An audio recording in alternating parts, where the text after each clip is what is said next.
Welcome to Tirumala Vaibhavam YouTube channel. Today we will dive into another spiritual story. Do subscribe and like the video for more such deep spiritual content. You know, have you ever felt that managing your money is less about spreadsheets and budgets and more like a battle? A real internal struggle for peace? Well, today, we're going to explore an ancient source of wisdom that offers exactly that, a path to financial freedom guided by the teachings of the Bhagavad Gita. Let's see how this incredible, timeless text can help us find some calm on our very modern financial battlefields. It really does, doesn't it? When we think about our finances, it so often feels like we're in a constant war zone. We're fighting against rising costs, those totally unexpected expenses, and let's be honest, sometimes we're fighting our own desires. It's this deeply personal battlefield, and it's a little different for each of us. And you know, on this battlefield, the toughest enemies are usually the ones inside our own heads. That conflict between saving for the future and wanting to live in the now. The anxiety that maybe we don't have enough. And oh, that doubt. The doubt that creeps in when we see everyone else on social media succeeding while we feel like we're just stuck. It can all be so overwhelming. But what if I told you there was a map for this battlefield? An ancient guide that shows us a way forward, not just to getting wealthy, but to finding a really profound sense of peace with our wealth. Well, that guide is the Bhagavad Gita.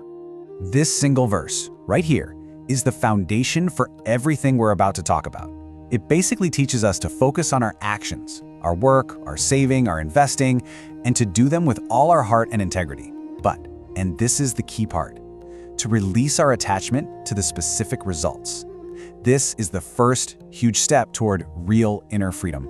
So, let's start with our very first principle, karma. Now, when we talk about karma and finance, it's not some mystical, out there force. It's actually a very simple, practical truth. Our financial situation today is a direct echo of the choices we've made in the past. This law of action and reaction applies directly to our money. Every single financial decision, from buying a coffee to making a big investment, sets a chain of events in motion. We might not see the effects right away, but trust me, they are inevitable. To make this a little more real, let's use a metaphor. I want you to think of your financial life as a garden. Every action you take, every decision you make is like planting a seed. And the quality of those seeds you plant today, well, that's what determines the quality of your harvest in the future. So, how do we plant these good seeds? Well, it all starts with making informed decisions, not just impulsive ones. It means being ethical with our choices. Avoiding those shortcuts that always seem to lead to trouble down the road. And it definitely means building up that financial integrity, stuff like paying your bills on time.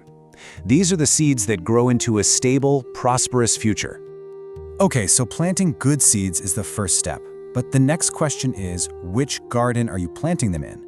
This brings us to our second principle, Dharma. In the world of finance, Dharma is all about fulfilling your unique duties and responsibilities. It's about focusing on your own path and not getting distracted by what everyone else is doing. So if karma is about planting the seeds, Dharma is about tending to your garden, not your neighbor's garden, and definitely not the one you see on Instagram, but your own. You know the saying, comparison is the thief of joy, and in finance, it is absolutely the thief of progress. This idea is called swadharma, your own unique duty, perfectly tailored to your life and your goals. Fulfilling this duty involves some really practical steps, right? Managing your money well, being responsible with spending and saving, meeting your obligations. But it also includes something bigger, something more profound, selfless charity, or dana. Giving back isn't just something you do if there's money left over, it's a core part of a healthy financial life. Now, planting and tending your garden takes skill, especially when the weather, the economy changes. This brings us to two principles that are completely intertwined, having a balanced approach and being ready to embrace change.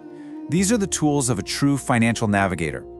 Just look at the two sides here. On one side, you've got the rigid plan. It's like a fortress built on just one asset, completely blind to how the market is shifting. That path is super high risk and leads to emotional, panicked reactions. But on the other side, the Gita teaches a balanced, adaptive approach. This means diversifying your assets, and this is so crucial, adjusting your plan as the world changes. That adaptability is what really lowers your risk and ensures your well-being in the long run. A well-tended, balanced garden isn't going to reach its full potential overnight. And that requires two more vital virtues that really work hand in hand: the quiet power of patience and a real commitment to always be learning. The metaphor here is so simple but so profound. Think of your wealth like a great tree. You can't just force it to grow faster. All you can really do is nurture it consistently, with your savings, with smart investments, and just give it the time it needs to mature. True wealth creation is always a process. It's never just a single big event. So this leads us to a really clear 3-step path to wisdom. First, you have to be patient and just trust the process of long-term growth. Second, remember you don't have to figure this all out alone. Just like the warrior Arjun had his guide Krishna, we need to find our own guiding lights, mentors, trusted advisors. And third, and this is a big one, never, ever stop learning. The financial world is always changing, and our knowledge has to change with it. Okay, so we've planted good seeds in our own garden, we're tending it with balance and patience, and we've committed to learning. This brings us to the final and honestly, the most transformative principle, detachment. Now, this is not about getting rid of your wealth. It's about getting rid of the mental and emotional chains that tie you to your wealth. Just look at this contrast. When you're attached to outcomes, it just leads to anxiety, fear, and emotional, often really irrational decisions. It totally clouds your judgment and traps you. But detachment, that brings clarity, peace, and objective thinking. It's the key to making better decisions because you're free from that crippling fear of loss. To really get our heads around this, let's look at an ancient parable that just illustrates it perfectly. It's the story of the monkey trap. So, imagine a jar with a really narrow neck, and it's fixed to the ground. A trainer puts some peanuts inside. A monkey comes along, slips its little hand in, and grabs a big fistful of those peanuts. But now, with its fist all clenched up, its hand is too big to pull back out through that narrow opening. The monkey pulls and it pulls, it's shrieking in frustration, and it is completely convinced that it's trapped. But is it really the jar that's trapping the monkey? And this is our story. The economy hasn't trapped us, the market hasn't trapped us, we have trapped ourselves with our desperate grip on certain outcomes. Freedom is just one decision away, the decision to simply unclench our fist. And that brings us right back to where we started. Winning the financial battle isn't about obsessively trying to control every little market dip or outcome. It's about mastering your own actions, your choices, and your mindset. It's about planting good seeds, tending your own garden patiently, and letting go of your grip on the results. That, right there, is the real source of true financial peace. So I'll leave you with this to think about. What are the financial peanuts in your life? Maybe it's a fear, a bad habit, an attachment to a certain outcome. What are you refusing to let go of? Because the moment you decide to open your hand, that's the moment you find your freedom. That was today's story. Please do like, share, and subscribe for more such interesting stories. Let's connect with another story. Till then, stay blessed.